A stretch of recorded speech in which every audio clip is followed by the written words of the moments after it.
Welcome to The Coach's Call, a podcast by the Texas High School Coaches Association.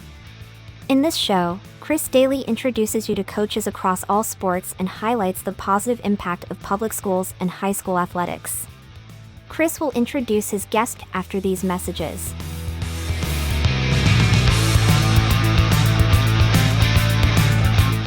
Hello, Coach's Call listeners. This is Joe Martin, Executive Director of Texas High School Coaches Association.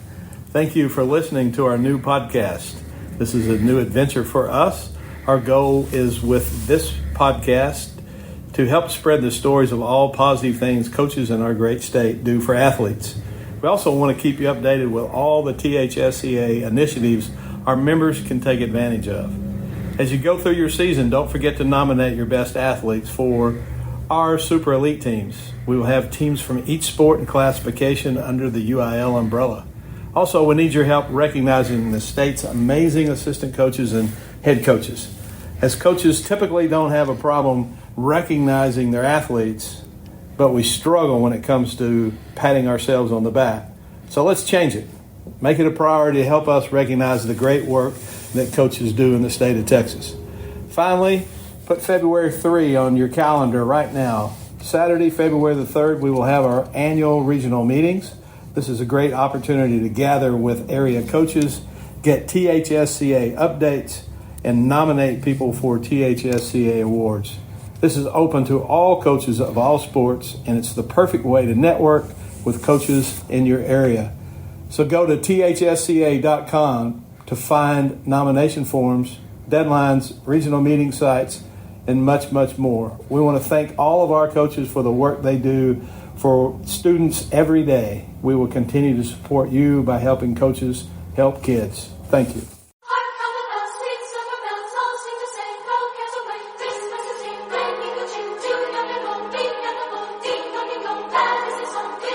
Hey, football fans, Christmas is right around the corner.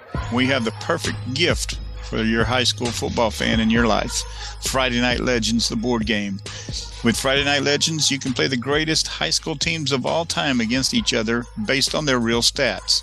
That means you can play the 1989 Odessa Permian Panthers of Friday Night Lights fame against the 2017 Mater Day team and really see who's the better team. Or what about Peyton Manning's Newman High School in New Orleans against Trevor Lawrence's Cartersville, Georgia team? There are thousands of teams in the library from all over the United States. Get your copy of Friday Night Legends at BoardGameLegends.com and be the hero of Christmas morning.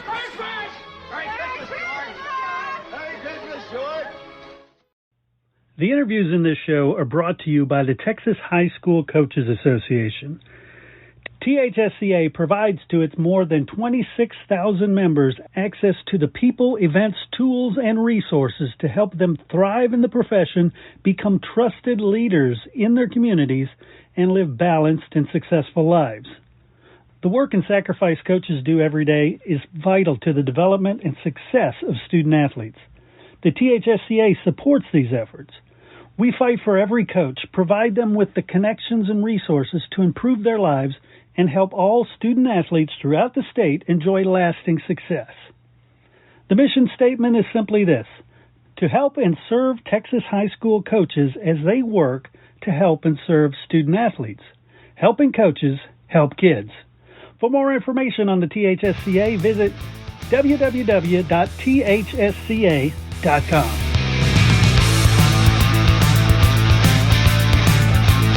All right, everybody join me in welcoming Joe Martin to the show. Joe, how are you doing today? I'm great, Chris. Thanks for having me on today. Oh, of course. Well, I tell you, I'm really honored that for the very first episode of the Coach's Call, we get none other than the man, Coach Joe Martin. Well, I'm excited to be a part of this, and I'm excited about our Coach's Call podcast, and thank you for allowing me to be the first guest. I love it. And so I guess first let's go back to how you got involved in all this stuff, and that was coaching. It was long before you were, I don't know, what do you call the term now? You're executive now. Yeah, that's what they put on paper anyway. I feel like to be called coach, to be right. honest. Yep. I love it. That's one of those titles you never, I guess, outgrow.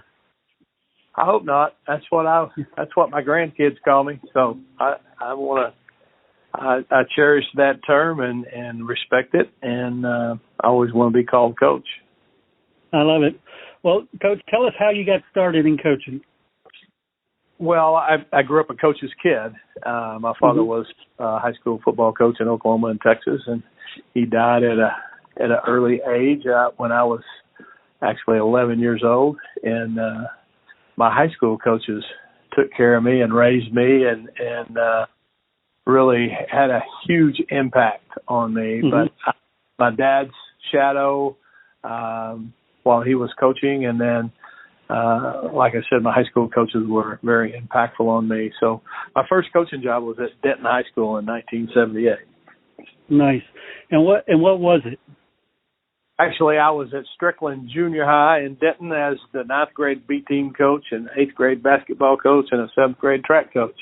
And I spent a year doing that, and then moved to the varsity staff in the fall of 79 and 80 at Denton High School, and then left Denton High for 1 year and went to Grosbeck as the offensive coordinator or the number one assistant. There was only 3 of us coaching at that time, so we did a little bit of everything. So I was in Grosbeck in 1981 and went back to Denton as the offensive coordinator in 82 through 85. Nice, and then just take us from there. So my first head coaching job was in Lake Dallas in 1986. I spent 4 seasons there, and very proud of our accomplishments at that time. We tied the most games in school history, which was 8, to be honest. We were 8-2. And a fun fact is we were outscored on the year, and we won 8 games. Figure that one out. So I left Lake Dallas and went to Maybank in 90 and 91 and had a lot of fun and coached some great kids and some great community members. From there, I went to Garland High School 92-2000, and then left Garland High School 2001 season through 2003 to go to Allen High School. Right, and you just kind of glossed over your accomplishments there, but you were part of some really good teams. We had some really good players at Maybank and Garland and Allen, and had some success in all 3 of those places. We actually won a state championship in '99 at Garland High School, and we won. Allen had never won a 5A at that time, 6A now, district championship, and we won 3 in a row. And my last game to coach was against Todd Dodge in the semifinal game of '03, and that was the farthest they had ever gone in the history of Allen High School at that time. And my staff, I left, and they continued and had a great run. Tom Westerberg was the head coach, and then Terry Gamble, and Tom served as our offense coordinator when I was there. And when Tom left, Terry Gamble, who served as our defensive coordinator, came in, and both of them won state championships. Tom won 4. Nice. So excellent. Great runs in all those places, and have great memories and experiences. But great assistant coaches and kids to coach and community people. Just a fun profession, and if you pour your heart and soul into it, it fills you up. So it's been fun. Definitely. It's been good. Yeah, and I know assistant coaches learn a lot from head coaches and vice versa. I can't remember which coach it was, but one of the coaches I interviewed this last summer was an assistant under you, and he said the thing he picked up from you was the saying, "We will win." Talk about that philosophy. Well, my mother named me Joe because she didn't figure I'd be very smart. It's 3 letters, and I remember how to spell it. I always wanted something that could be very short as a as a mission statement, really. You used to call it a motto, but really a mission statement, and we utilized "we will win," and we talked about, that's the way we broke our huddles, that's the way we broke our team meetings, that's the way we talked about it all the time, and it really had a meaning more than just winning on the scoreboard. We used it in our character development, and we we talked about winning in life and winning on the field and off the field and in the classroom and in life as an adult, as a husband, as a parent, as a leader, community leader. And so we use that hashtag WWW, or we will win. And it's actually in a lot of places across the state of Texas today. And we personally use it in our family as we have we use it as a hashtag in our family. I've got two boys that coach, one's at Nebraska and one's at El Campo. And, we pretty much talk, we do talk every week, and we use it, when we're talking to them on game day. So something that I started in 1986 in Lake Dallas. And I love that. I'll do it for a long time. Yeah. It's an easy segue to talk about more than just winning a game on a scoreboard. And so kind of my mantra of how we wanted to build the program and how we wanted our kids to act. And so everything could come back to that. Did you execute in a manner where we could win? Did you do the thing in the classroom where you could win? Those sort of things. So it's been beneficial for me anyway. Yeah, I love it. And talk about how you transitioned from coaching to the Coaches Association. Well, I served as a director, Texas High School Coaches Association in the mid-'90s while I was at Garland. I served as the president of the association while I was in Allen. DW took over as I became the president.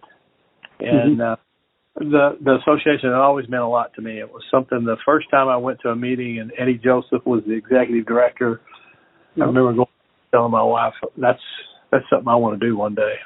She looked at me like I was crazy. I said, there's something about that job that you can impact kids, but you can impact coaches and you can impact more people than what I'm impacting today. And that's been a mission. And so over time, being a director, I just kind of immersed myself into, I wanted to be on every committee. I wanted to be in the know. I wanted to help. I wanted to do things that could help our profession grow. And then DW came in as the assistant to the executive director as Eddie was retiring, and he offered me an opportunity to join him. It was the hardest decision I've ever made because I wanted to coach my kids, but felt like it was, a job that could extend my career and could exponentially extend my impact on kids and coaches and the game of football and state politics. And there's so many things that go on here. I wanted to be a part of it. And so I haven't ever looked back. I've really, truly enjoyed being here, and I've really enjoyed my time with DW, and I've enjoyed moving into that other office and serving as the executive director of the largest coaches association in the country. I love that. And I've seen it, from the outside, I've seen it go through so many amazing changes. Talk about the changes, because early on it was pretty much the football coaches, but now it's anybody and everybody. Our association was formed in 1930, and it was actually called Texas High School Football Coaches Association. It lasted that way for about 15, 17 years, and they dropped the name of football. But really, it continued to be run by football coaches, and it is today still. Our board of directors, of the 30, we have 3 non-football coaches. Everybody else is football coaches on our board. But we have, since Glenn and I have taken over, we have been very strategic and tried to make sure that, we represent our name, and very intentional about representing every coach in every sport underneath the UIL umbrella. And so the first couple of years, we traveled around the state. We talked about representing our name. If we're going to call ourselves the Texas High School Coaches Association, then we better be representing every sport from baseball to water polo and everything in between.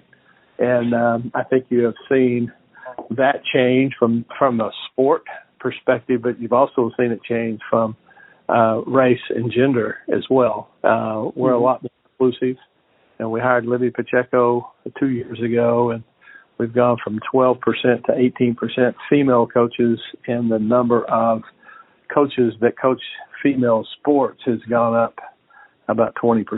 So a lot different look at our convention, and I think we're serving, as we should be, a lot more coaches in areas that we never have before.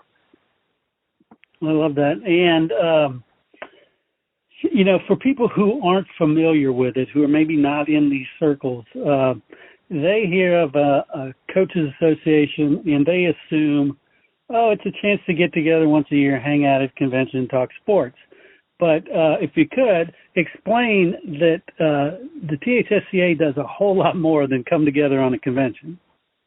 We do. And we really have 4 pillars. And we do so many different things. And inside of these 4 pillars is well over 100 events and 100 plus opportunities to be engaged with our association. But advocacy is the first one. We're going to get to know our coaches, and we're going to advocate for them. We're going to ask them what they want, and we're going to try to provide it. The second one is our representation, and we're going to represent them not only at UIL but at the state capitol. We're the only association in Texas, Sports Association and Coaches Association, that has 2 sets of lobbyists. We spend a lot of time at the Capitol, and so we're going to represent them on the local and state level, locally with their school district, regionally with coaches at the UIL level, at the legislature, and even on the national level. And the third one is personal and professional development, where we're going to give them a lot of ways to make themselves better, to help them learn more, from X's and O's in a specific sport to safety, to all the UIL rules, just becoming a better professional coach, from character development with their kids. And then the last one, we're going to celebrate them. We're going to recognize them and celebrate them with Coaches of the Year awards and different awards that we have that we've never done. So falls under those 4 pillars. We do a lot for our membership, and our membership is well over 26,000 now. And those events that live inside of those 4 pillars, there's something going on daily, it seems like. And I'm excited to add this podcast to that list, because this can be very beneficial for our coaches and educating the public really about who we are and what we do. Excellent. And speaking of educating the public, if you think about it, tens of thousands of coaches, millions of kids, and now parents who have been touched by these coaches, if they all have an appreciation for sports and athletics, what can they do to help THSCA in their mission? What are the big goals that they can help with? One of the things that was a personal goal of mine, since I've been at THSCA, we were able to get the House and the Senate to pass a resolution to celebrate Texas high school coaches on the first Friday of December for the next 10 years. And we just had it. And supporting that and supporting the narrative of the positive narrative about public school coaches and public schools. That in itself would be gigantic. Recognizing your coaches in your community, at your high school and middle schools, and supporting them publicly would be huge. Another big thing that we're struggling with, we're not struggling with the Texas Coach Day, but we're struggling with behavior of kids and sportsmanship of kids and parents and fans, is making sure that we're acting correctly at events, that our kids are, our coaches are, our fans are, and it's going to be a big push for us the rest of this school year, but certainly going into next school year, of having a sportsmanship narrative where we're celebrating that and we're promoting that. Our ejections are up this year in the fall sports.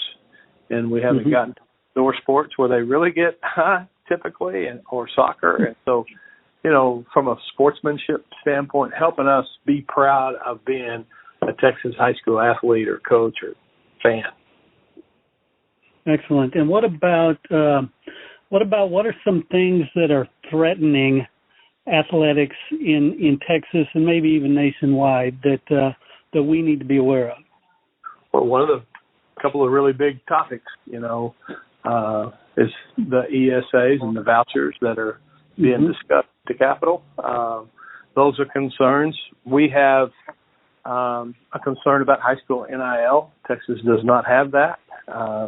We actually defeated a bill that was in place in the House to begin this session, and we asked them not to pursue that and give us another 2 years to see what the other states in the country do, because all those states that had an NIL bill prior to the 22-23 school year, all those states had already changed and amended their rule. Those are not state laws in those other states. They're rules like a UIL rule. Well, our legislative body was wanting to make a state law, and so if they make a mistake, we got to live with it for 2 years. And so we beat that back. We know that that's going to come back in the 89th legislative session. Another major bill that has been presented and is still out there and still could be debated, but we were able to kill it in the regular session, was a one-time transfer. The one-time transfer would be the most devastating bill I think we could have in UIL sports, unless we disbanded UIL. The one-time transfer, there's all the documentation from all the West Virginia, from Florida, from all the states that have it, have eliminated community-based sports. It becomes an all-star team. And because of that, their state championships have dwindled, and their excitement about their community high school playing on a Friday night has been almost eliminated. They can't get anybody to come together because they don't know who's playing, because they don't live in that community. They don't go to church there. They didn't go to elementary school. They don't buy groceries there. They don't see them because they don't live there. And so that one-time transfer bill would be devastating to us. And people hear about NCAA having a transfer portal, and that's fine for them because that's college, and they transfer from this University X to University Y, right? It really doesn't matter. But there's alumni from that university that live all over the country that support them. But when you're talking about a Texas high school, then it's people that live in that community, that are in that school zone, that support that high school. And it changes that dynamic in a huge way, and we are adamantly opposed to that. So those are things that we do out of this office to protect the professionalism of our coaches, to protect the game, to protect the UIL rules. Those are concerning to us, but that's what we're hired to do, and that's what we have been successful doing to this point. Hopefully we continue with that success. And hopefully we will play a role in this show with sharing that information when we need to, because, there's a reason why 50,000 people go to a state championship in Texas high school football and 3,000 go to one in Florida. Yes. So the example of Florida, because they started the transfer portal after a team won the state championship several years ago, and they were deemed ineligible because they were recruited. So they created a one-time transfer the next year. They play 8 state championship games versus our 12. We have 225,000 that attend our state championships, and they had 28,000 total. I mean, that's the comparison. And if you look at West Virginia, it's even worse than that. And so those are things that this podcast can really help us with educating our parents and people so they can understand what's going on from our perspective. And, what's been great here is UIL sports have been around for over 100 years, and changing all of it doesn't make a whole lot of sense to us. It's been very successful. Do we need to have a way and a means to change a rule or a thought process? Absolutely, and we do, and we're the lead group that does that in front of the UIL twice a year. But we have a ton of respect for the history of what Texas is about, and a ton of respect for Friday Night Lights and all the sports that are played under the UIL umbrella. Definitely. We're excited about doing this, Chris. I really appreciate it. I look forward to watching this grow after you get past this first segment here where you finally get somebody important. Whatever. Well, Coach Joe Martin, gosh, I want to thank you so much for being our inaugural guest and for all the work you do at THSCA. Absolutely, Chris. Thanks a bunch. I look forward to watching this grow.